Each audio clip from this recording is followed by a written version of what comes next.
안녕 spekspek이들 다지쌤입니다. 오늘 Q&A 영상을 찍게 되었어요. 다양한 질문이 올라왔더라고요. 크게 이다지란 사람 자체에 대한 궁금증, 또 강사로서의 저의 삶에 대한 질문, 멘탈 관리법 이런 내용들이 많더라고요. 제일 많이 올라온 질문에서 추려서 답해보려고 합니다. 키 몸무게 알려주세요.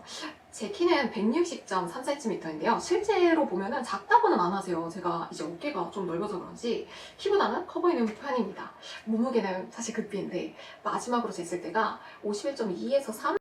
근데 사실 요즘에 좀 살이 찐 것 같아서 안 재봤기 때문에 그거보다 훨씬 더 토실토실 살이 올라있을 거라고 생각합니다. 뭐 하시는 분이세요? 이 질문이 많았어요. 저는 역사를 강의하는 사람입니다. 제가 일하는 버전으로 소개를 한번 해볼까요? 메가스터디 역사 강사 이다지입니다. 메가스터디에서 한국사, 동아시아사, 세계사, 통합사회를 강의하고 있습니다. 제가 이 다른 영상에서도 잠깐 말했었는데 원래는 증권사를 다녔어요. 이후에는 중학교, 고등학교를 거치면서 전교사로 이제 근무를 하면서 교과서도 쓰고 아주 운이 좋아서 EBS에 출강도 하면서 처음엔 세계사 강의로 유명해졌어요.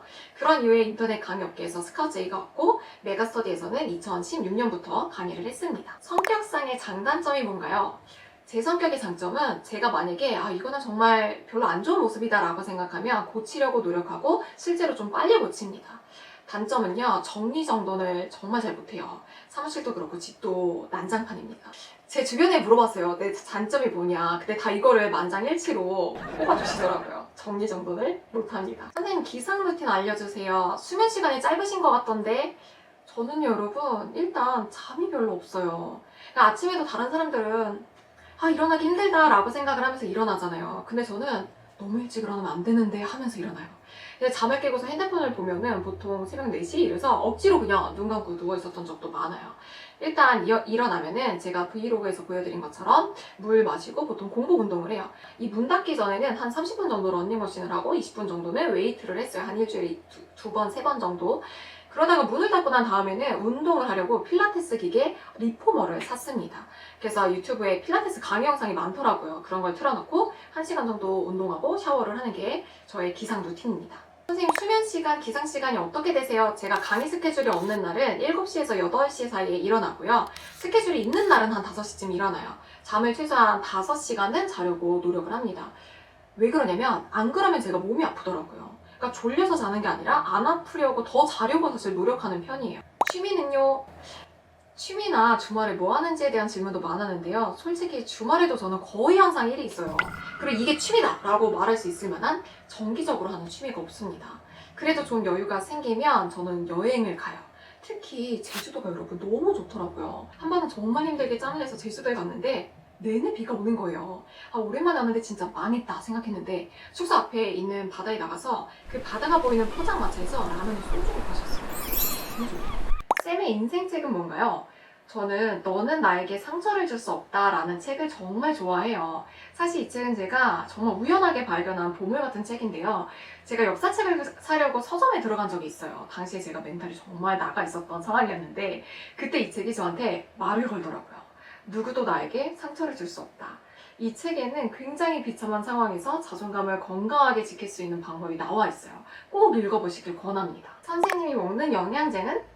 저는 시즌과 비시즌에 따라서 영양제를 먹는 게 좀 달라요. 시즌은 강의가 정말 많을 때고요. 비시즌은 강의가 적고 책을 쓰는 시간이 더 많을 때를 얘기하거든요. 사실 비시즌에는 체력 소모가 아주 크진 않기 때문에 사실상 아무것도 챙겨 먹지 않아요. 그런데 정말 바쁜 시즌에는 딱 2종류의 영양제를 챙겨 먹습니다. 이 오쏘몰에서 나온 바이탈 F가 있고 정관장에서 나온 천록정이 있어요. 절대 여러분 광고 아니고요. 그 오쏘몰에서 나온 바이탈 F는 액상으로 되어 있어서 흡수가 되게 빠르다고 하더라고요. 맛은 되게 새콤달콤한데 냄새를 딱 맡아보시면 그 비타민 냄새 아시죠? 당연한 거긴 한데 그 비타민 냄새가 엄청나게 많이 납니다. 이게 저는 빈속에 먹으면 속이 좀 쓰리더라고요. 그래서 아침 식사 후에 이걸 하나 먹고요. 강의하기 전에는 천록정을 먹어요. 천록정은 한 스푼을 떠서 먹는데 정말 먹고 나면 힘이 불끈불끈 나요. 여기에 더해서 만약에 지금 상황이 응급 상황이다, 컨디션이 정말 너무 최악이다 하면 먹는 게 옥타미녹스가 있습니다. 이 옥타미녹스가 물에 타먹게 되어 있는데 링거 맞은 것처럼 마시면 좀 컨디션이 올라오더라고요. 그래서 이것도 거의 다리가 후들거릴 정도로 피곤하다 할 때 먹습니다. 다이어트 꿀팁 좀 알려주세요. 다이어트는요, 제가 정말 프로 다이어터잖아요. 제가 재작년까지는 1년에 한 50kg에서 70kg을 왔다 갔다 했어요. 그러다 작년부터 몸무게를 유지하고 있는데요. 2달 동안 한 10kg 정도 빼고 싶다 하면 간헐적 단식에 식단 관리가 좀 들어가면 됩니다. 간헐적 단식은 일정한 시간 동안 공복 시간을 가지고 하루에 2끼를 먹는 거예요. 저는 보통 11시에 점심, 6시에 저녁을 먹었습니다. 오전에는 방탄커피를 하나 먹고 버티고요. 점심까지 버텨요. 그런 다음에 점심, 저녁은 각각 단백질 100g, 야채 1개, 과일 1개를 먹었어요. 예를 들어 소고기 구운 거 100g을 먹고 양파 1개, 사과 1개를 곁들여서 먹는 거예요. 이렇게 하면 2달에 10kg 정도가 빠지는데 이때는 운동을 절대 못해요. 너무 몸이 힘들기 때문에, 소식 때문에. 그래서 다 감량하고 난 다음에 유지하는 기간에 운동하시는 거를 권합니다. 선생님 삶의 원동력은 뭔가요? 저는 진짜 많이 듣는 얘기가 어떻게 그렇게 열심히 사세요? 거든요. 근데 저는 정말 가만히 있으면 뭔가 하고 싶어서 가슴이 부글부글 거려요. 정말 내가 가치 있다고 생각한 일을 계획하고 그게 완성되어가는 모습을 볼 때 희열은 말도 못하거든요. 그럼 자다가도 벌떡벌떡 일어나서 바로 또 일을 막 하고 싶고 그래요. 결정적인 건 제가 이렇게 될 수 있는 것 자체가 제가 원하는 일을 하면서 살고 있으니까 가능한 것 같아요. 강사 이다지와 일반인 이다지. 너무 큰 차이가 있죠, 여러분. 사실 저는 일할 때 보기보다 굉장히 예민하고 철두철미해요. 그러니까 모든 강의의 기본적인 스크립트를 다 써놓을 정도로. 그러니까 일이 완벽하게 돌아가지 않으면 스트레스도 굉장히 많이 받고요. 근데 이게 지나치면 제 스스로한테 너무 가혹해지게 되더라고요. 그래서 저를 너무 심하게 몰아붙이지 않으려고 노력하는 편입니다. 반면에 일반인 이다지는 굉장히 허술한 사람이에요. 일 이외에 모든 것이 허술해요. 심지어 제가 핸드폰 요금제를 어떻게 바꾸는지도 몰라서 몇 년을 무제한 요금제가 아닌 걸 쓰고 있었어요. 근데 이제 최근에 친구가 알려줘서 바꿔줬을 정도로 좀 세상 돌아가는 물정을 모르는 일 이외에는 정말 바보같이 사는 사람입니다. 인생에서 가장 힘들었을 때 극복법. 제가 캐스트에서도 얘기를 했는데 진짜 다 때려치고 싶고 그럴 때가 있잖아요. 저도 그럴 때가 있어요. 그럴 땐 지금이 바닥이다. 더 내려갈 곳이 없다. 바닥을 쳤으니 올라갈 일만 남았다 라고 생각하면 좀 위안이 되더라고요. 선생님의 좌우명, 선생님이 행복한 순간. 제 좌우명은요, 내가 행복해야 내 강의를 보는 학생들도 행복하다예요. 우리 정말 다 행복하려고 사는 거잖아요. 저는 행복을 느끼는 기준치가 좀 낮은 편인데 다른 때보다 잠을 좀 더 푹 잘 때, 룰루댕댕이랑 더 많은 시간을 보냈을 때 그럴 때 행복해요. 근데 많은 사람들의 행복을 굉장히 거창한 거라고 생각하더라고요. 그냥 하루 일과 끝나고 선선한 바람을 맞으면서 산책을 하면서도 행복할 수 있는 거고, 우연히 먹은 과일이 너무 맛있을 때도 행복할 수 있는데 마치 그럴 때 내가 지금 행복해도 되나? 하는 생각을 하는 것 같아요. 아직 나는 수능을 준비하는 고3인데 아직 안정적인 일자리에 취직도 못했는데 하면서 행복을 뒤로 미루는 것 같아요. 근데 저는 현실에 행복한 게 되게 중요하다고 생각하거든요. 소소하지만 하루하루를 행복하게 보낼 수 있는 자기만의 행복을 찾는 게 굉장히 중요한 것 같아요. 스트레스 해소법. 저는 룰루랑 댕댕이 털에 얼굴을 붓고 숨을 크게 들이마십니다. 그럼 스트레스가 해소돼요. 다시 태어나도 역사 강사? 당연하죠, 여러분. 사실 조금 고민도 되는 게 저는 지금 제 삶에서 일은 거의 95%예요. 5% 정도가 사생활이에요. 너무 워라밸이 안 맞잖아요. 그래서 어떨 때는 강사 이다지가 아니라 그냥 이다지 누군가, 가족이라던가 연인이라던가 이렇게 태어나고 싶다는 생각도 한 적이 있습니다. 그래도 저는 다시 태어나도 역사 강사를 하고 싶은 게 지금 제가 좋아하는 일을 하면서 돈을 벌 수 있다는 것 자체가 너무나 큰 축복이라는 걸 잘 알고 있기 때문에 당연히 여러분 역사 강사를 하겠죠. 다시 돌아간다면 몇 살로 돌아가고 싶으세요? 제가 친구들이랑 이 얘기 주제가 나온 적이 있었어요. 그때 다들 돌아가고 싶은 나이가 되게 다양하더라고요. 어떤 친구는 초등학생으로 가겠다, 20살로 가겠다, 딱 1년 전으로 가겠다. 근데 저도 이때 고민을 해봤는데 저는 돌아가고 싶은 때가 없더라고요. 제 인생에 언제로 돌아가더라도 그때 저를 이길 자신이 없어요. 20살의 이다지보다 독할 자신이 없고 28살의 이다지보다 치열하게 살 자신이 없더라고요. 근데 사실 더 정확하게 말하면 그때를 버텨낼 자신이 없어요. 저는 지금의 제가 가장 좋습니다. 학창시절 공부 관련 에피소드 너무 많은데요. 제가 한 번 앉으면 초집중해서 안 일어나고 공부하는 걸 목표로 삼은 적이 많았어요. 이 공부하는데 흐름 끊기는 게 싫어서 화장실도 안 가려고 물도 잘 안 마시고 화장실 가고 싶어도 참고했더니 나중엔 방광이랑 신장 쪽에 문제가 생기더라고요. 여러분은 절대 이렇게 하시면 안 됩니다. 선생님 옷이랑 어디에서 헤어 메이크업 하시는지 궁금해요 하시는데 저는 옷은 정말 저렴한 인터넷 쇼핑몰에서 많이 구입해요. 예전에 EBS에서 강의를 할 때는 이제 분장실이 있어서 헤어도 해주시고 메이크업도 해주시고 강의 의상도 다 제공이 되었거든요. 근데 지금 혼자 다 준비를 해야 하니까 저렴한 쇼핑몰에서 다양하게 옷을 사니까 헤어 메이크업은 우아프라는 샵에서 4년 동안 받고 있습니다. 그래서 혼자 거의 화장할 일이 없으니까 셀프 메이크업 실력은 정말 꽝이에요. 제가 화장품도 별로 없어서 5분 만에 화장 막 다다다 하고 나갈 수 있어요. 발표 공포증이 있는데 떨지 않는 방법이 뭘까요? 두 가지 팁을 알려드릴게요. 첫 번째는 발표하는 모습을 생생하게 상상하세요. 저도 중요한 강의나 방송이 있으면 떨리거든요. 그럴 때 하는 게 바로 이 방법이에요. 그러니까 발표하러 강의실에 들어가는 순간부터 이제 나오는 순간까지를 계속해서 생생하게 상상하는 거예요. 예를 들어서 고구마 역사를 발표한다고 하면 발표하러 나갈 때 당당하게 나가는 내 모습의 상상을 먼저 해요. 단상 앞에 서서 청중들과 눈을 마주치고 분위기를 푼다. 이후에 호소력 있고 큰 목소리로 발표를 시작한다. 발표는 아주 성공적일 것이다. 이렇게 발표 상황에 대해서 구체적으로 상상하는 거예요. 이걸 여러 번 반복하면 실제 상황에서도 상상한 것처럼 나오게 되어 있어요. 이건 중요한 시험에서도 마찬가지인데 생생하게 상상하면 결국 그 상황이 익숙해지거든요. 우리가 무언가를 할 때 떨리는 건 불확실성 때문에 그래요. 그 불확실성을 최대한 줄이는 게 구체적인 상상을 통해 확실하게 통제 가능한 영역으로 만드는 거죠.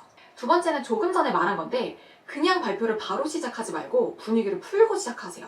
아이스 브레이킹이라고 하죠. 그럼 무턱대고 발표 내용에 바로 들어가는 게 아니라 간단한 소개, 발표 준비하면서 힘들었던 부분 같은 걸 얘기하면서 교감하고 그런 다음에 발표를 하는 거예요. 발표에 대한 집중력도 올릴 수 있고 아이스 브레이킹을 하면서 나의 긴장도도 낮출 수 있습니다. 사실 세 번째가 제일 중요한데 발표도 결국에는 대화예요. 발표도 결국엔 사람과 사람 사이의 대화라고 생각을 해보세요. 여러 명 앞에서 발표한다고 생각하니까 떨리는 거지. 사실 단둘이 대화를 나누는 상황에서는 잘 떨리진 않잖아요. 여러분이 발표할 때 앞에 앉아있는 사람들은 여러분들과 대화를 하려고 준비를 하고 있어요. 악플에 어떻게 대처하시나요? 저는 이거 꼭 얘기해보고 싶었는데요. 저는 악플에 기분이 잠깐 상할 수는 있지만 깊게 상처받지 않아요. 여러분, 불교에는 두 번째 화살을 맞지 말라는 말이 있어요. 첫 번째 화살은 남이 나를 겨냥해서 쏜 화살이라 피해갈 수가 없는 화살이에요. 예를 들어 제가 유튜브 댓글을 보다가 실제로 읽었던 댓글인데 그 악플 중에 뭐가 있었냐면 기억나는 게 같이 생긴 게 라는 악플이 있었어요. 이런 게 바로 첫 번째 화살이에요. 그럼 저는 왜 나는 같이 생겨서 이런 말을 들어야 할까? 화살을 빼야 되나? 이런 생각을 해야 될까요? 아니에요. 남이 상처를 주려고 한 말을 듣고 나 자신을 자책하는 게 두 번째 화살이에요. 두 번째 화살은 첫 번째 화살보다 훨씬 더 나의 자존감에 상처를 줄 수 있는 치명적인 화살이에요. 이 두 번째 화살, 자기 자신에 대해 비난하지 않는 것이 저의 악플 대처법입니다. 왜냐면 잘못은요, 악플을 쓴 그 사람에게 있어요. 타인에게 같이 생겼다고 말하는 그 사람의 인성과 인생에 문제가 있는 건데 그거에 상처받고 연연하게 되는 건 그 사람의 문제를 내가 대신 떠안고 고민하는 꼴밖에 되지 않아요. 여러분들도 두 번째 화살을 꼭 맞지 않으셨으면 좋겠습니다. 이제 강사 이다지에 대한 질문들을 좀 볼 건데요. 짹짹이 명칭의 유래에 대해서 질문 주신 분들이 많아요. 짹짹이는 제가 학생들을 부르는 애칭인데요. 제가 수업을 끝내고 교무실에 들어오면 학생들이 막 질문하려고 따라와요. 그때 학생들이 막 자기가 준비해온 질문을 막 하는 모습이 마치 아기 새가 어미 새한테 먹이를 달라고 짹짹대는 모습처럼 보이더라고요, 저는. 그래서 아주 오래전부터 학생들을 짹짹이라고 불렀습니다. 그러니까 지식을 갈구하는 아기 새와 그 지식을 마음껏 주고 싶은 어미 새, 이런 이미지라고 생각을 했던 것 같아요. 교사가 된 이유가 뭔가요? 저는 이게 경험이 정말 중요한 것 같아요. 저는 교생 실습을 나가기 전까지는 그렇게 강렬하게 교사가 되고 싶다는 생각이 없었어요. 오히려 길거리에서 중고등학생들을 보면은 막 욕도 너무 많이 하고 하장하고 그런 모습을 보면은 요즘 애들 이러면서 좀 싫어했어요. 그러나 교생 실습을 나가게 됐는데 제 생각이랑 다르게 너무 가르치는 일이 제 적성에 잘 맞았어요. 그리고 다른 무엇보다도 학생들이 너무 예뻤어요. 이 교생 실습을 나가기 전에 지도 교수님이 학생들 볼에난 여드름까지 예뻐볼 거라고 했었는데 그땐 무슨 말도 안 되는 소린가 했거든요. 근데 정말 실습을 나가서 수업을 하는데 오후쯤이 되면 교실 안으로 햇살이 막 이렇게 들어와요. 그 햇살이 학생들 볼에난 솜털에 비추면서 솜털이 막 반짝반짝 하는데 그 말의 의미를 알겠더라고요. 너무 소중한 존재들.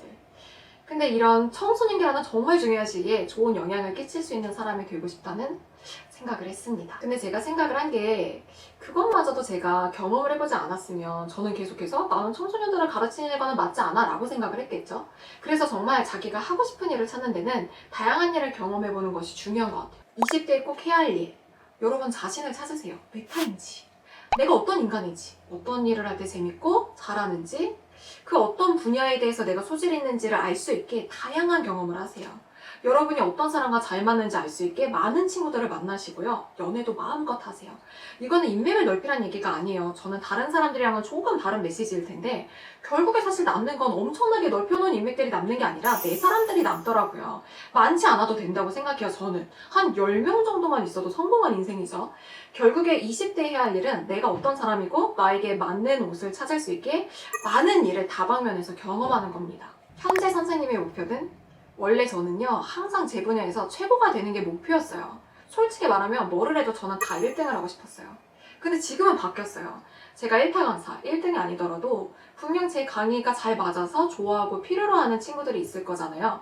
그 친구들이 나를 필요로 하는 때까지 1등이 아니어도 좋아요. 건강하게 오래오래 강의를 하는 겁니다. 역사를 전공한 이유가 뭔가요? 이건 강의할 땐 얘기를 정말 많이 했었는데 저는 역사가 외울 게 별로 없어서 좋았어요.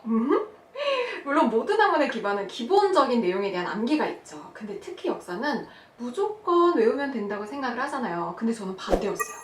역사는 이해만 하면 암기가 아니라 그 이해의 연결고리로 스토리를 이어나가시는 게 너무나 매력적이더라고요. 그 시대와 상황 속에 들어와서 그 인물의 감정이입을 하면 외워야 하는 내용이 아니라 당연히 이렇게 될 수밖에 없겠구나 라고 하면서 이해하게 되더라고요. 그게 여러분 역사의 매력입니다. 슬럼프 극복법. 저는 슬럼프가 온다. 그럼 이를 더 몰아쳐요.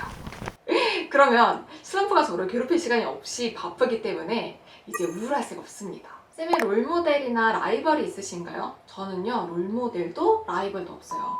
제가 이렇게 이야기하면 이다지 자기 잘난 맛에 사나봐 이렇게 생각하실 수도 있는데요. 그게 아니라 누군가를 라이벌로 의식하면서 견제할 정도의 시간적인 여유가 없어요. 저는 제 눈앞에 당장 해야 하는 강의 준비를 하기에도 급급하거든요.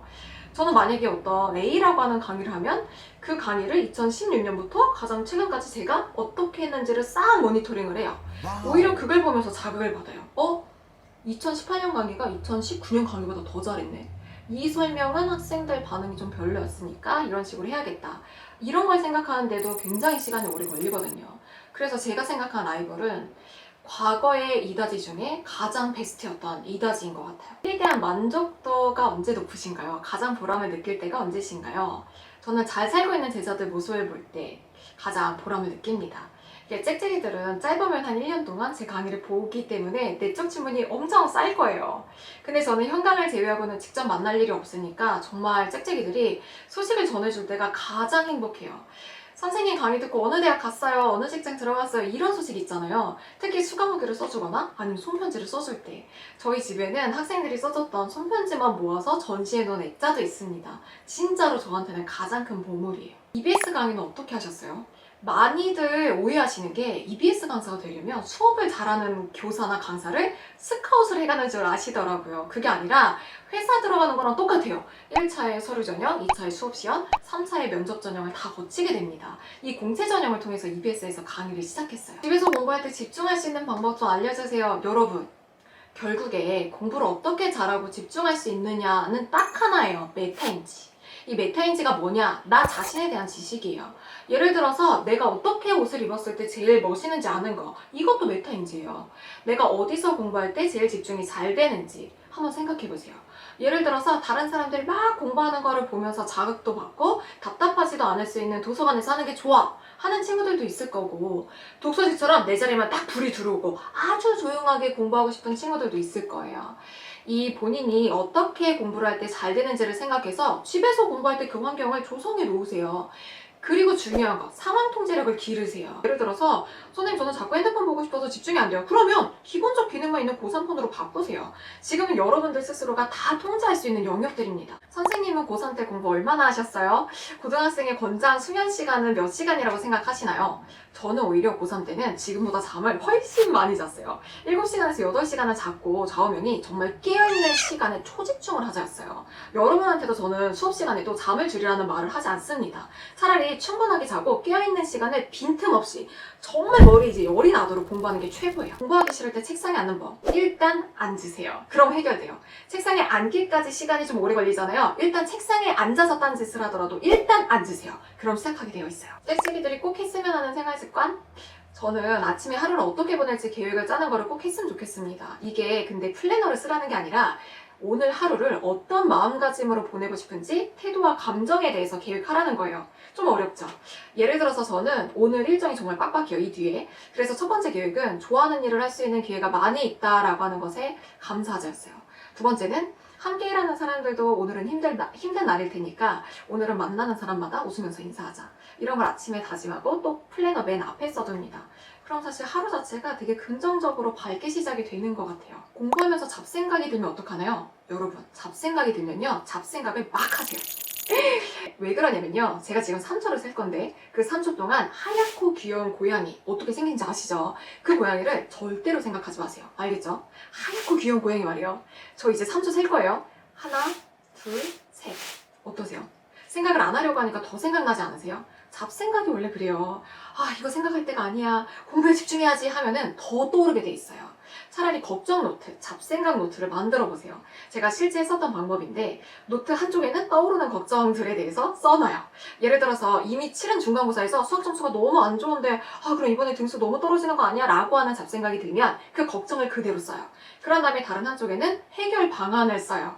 남은 시험 과목 중에서 어떤 과목에서 90점 이상을 좀 받도록 노력한다. 이런 식으로 써두면 정말 신기하게 한번 충분히 생각하고 내가 마음껏 고민하는 잡생각은 다시 날 방해하지 않습니다. 좋아하는 일을 해야 될까요? 잘하는 일을 해야 할까요? 정답을 알려드리면요. 좋아하면서도 잘하는 일을 찾는 게 최고죠. 실제로 제가 생각하기에 30살 전에 그런 일을 찾기만 해도 정말 성공한 인생이라고 생각해요. 그런데 만약에 정말 좋아하는데 재능이 없는 일과 정말 재미는 없는데 내가 잘할 수 있는 일, 딱 이 둘 중에서만 선택을 해야 한다면 저는 잘하는 일을 선택하라고 할 거예요. 잘하는 일을 하면 인정을 받잖아요. 그럼 그 유능감을 기반으로 좋아하는 일을 취미로 하세요. 구독자 10만 명 공략. 여러분이 댓글로 남겨주세요. 여러분, 제가 10만 명 공약으로 뭐를 하면 좋을까요?